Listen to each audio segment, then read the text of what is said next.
Our mission at the Atlanta Voiceover Studio on ProVoiceOverTraining.com is to equip, elevate, and inspire you in your voiceover journey. We also strive with our classes, workshops, podcasts, and partly within these videos to give you the tools that you need to help you create the voiceover career that you want. What are we talking about in this video? We share a tip to be you from one of our instructors. And then we share what to do when the audition calls for celebrity references. I mean, how do you still be you? Steve Henderson leads an in-person and live via Zoom class at our studio called The Character of You. Many people have asked, oh, is this an animation class? Well, probably because it's got the word character in the name. But it's not. It's a you class. A student once asked us, if it's just about being authentically ourselves, why do we need coaching? Yeah, so we posed a question back to him. What's one of the hardest things for us to uncover? Our authentic selves. Not only is it not easy, it just takes time. We often need reminders for us to be okay with being ourselves.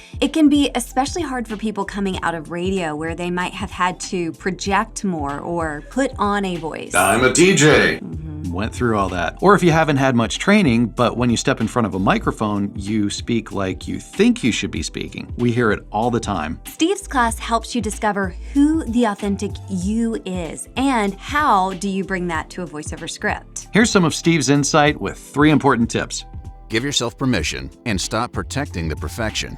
There are little nuances to your voice. Give yourself permission to invite them into your read. Consider what your personal truth is and what value justifies that truth. I mean, do you like the idea? Do you not like the idea? Awesome. Either one's fine. Now, tell me why you answered the way you just did. That becomes one heck of a good lead-in. No one is better at being you than you are. You're 100% good at being you. So why would you try to be anyone else? So with that, what do you think Steve's favorite quote is? Give yourself permission to be you. Such good advice, and as any talent, we're all continuing to learn and grow. We asked Steve what he's learning in his own career. Right now I'm working on how to layer reads in the same spot. It's funny how so many of us get a spot and we try to do one voice all the way through. There's different acts, there's different ideas. Each one of them deserves its own personal truth and value statement.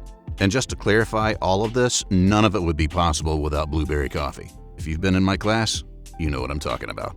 Layering is huge when you get further along, and his helpful reminder is to remember that each line in a spot is either informational, entertaining, and I quote, the train wreck you just can't help but look at. Give the lines the appropriate amount of importance that they're due. It's like we always say, voiceover is a craft to learn, just like acting. If you want to sign up for Steve's next Character of You class, check it out at atlantavoiceoverstudio.com under classes in the What We Offer dropdown. Thanks, Steve, for always reminding us that we're enough. And we hope to offer an on-demand version soon, so keep checking back to ProVoiceOverTraining.com for that. Steve's advice is so wonderful, but every so often we'll get an audition that comes through where the client or agency is mentioning celebrity references. Because oftentimes client will hear a celeb and think, oh, I really would love to have them, but can't afford them. So let's see if we can get someone like them. It's meant to be helpful, but it can be hurtful to us. For instance, Viola Davis is a frequent celebrity reference. Now, I do not sound like her. I don't have what she has.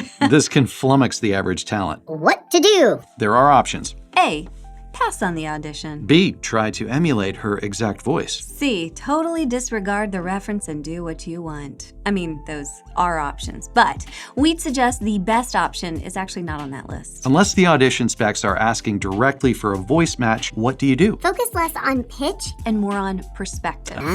First of all, when you see a celebrity reference, think about what perspective their voice brings. With Viola Davis, it's effortless authority. It's never pushy, but you never doubt that she knows what she's talking about. Yeah. She's confident. She's in control. With a reference like Ryan Reynolds, which is often what I see, and a version I gave the client in an actual session, it's effortless wit. Did they like it? Oh yeah.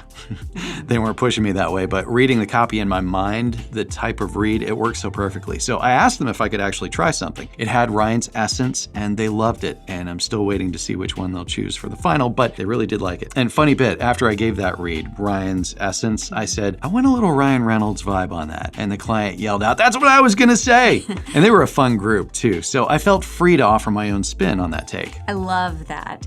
So that's the perfect example. Once you figure out the essence of the celebrity reference, focus on changing your perspective, not your pitch. to align with that reference. And there's the challenge, how to change your perspective. Well, what does effortless authority look like to you? Authority. Respect my authority. Authority. Okay, Cartman. For me, I'm a visual person. I imagine myself in an airplane and everything looks so small below me. So I imagine that I have the power to simply watercolor paint trees into existence or move mountains. This gives me the perspective of effortless authority without focusing on my pitch. For you, simply standing a different way could make a difference. It could be a simple phrase. I know what I'm talking about. You have to find out what works for you. For me, I like to envision myself standing like a huge giant above ants with a big magnifying glass. And I talk to every single one of them. Do you want to live this day? I give you the thumbs up, ant. Try the essence of silent observer. I have a magnifying glass in my hand. Silent observer. And that's why training is so invaluable, because we can always learn something, pull something back. Just saying. We believe the greatest rewards we've seen and hope to continue to see in our voiceover and acting careers is simply uncovering more of who we are. Authentically. And then knowing how to let that shine more and more. And we wish the same for you.